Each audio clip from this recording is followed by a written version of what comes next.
বন্ধুরা আসসালামু আলাইকুম। আজকে আমাদের বাসায় মেহমান আসছে, আমার বড় বোনের মেয়ে।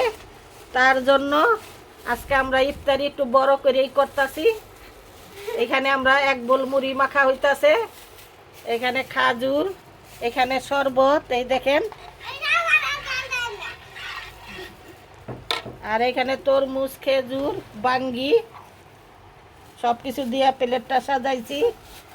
আমার প্লেট সাজান দেখিয়া আমারে সাবস্ক্রাইব করে দিবেন, লাইক করবেন, শেয়ার করবেন, কমেন্ট দিবেন, আর আমার চ্যানেলের পাশেই থাকবেন। আচ্ছা, নাতিনে কইতাছে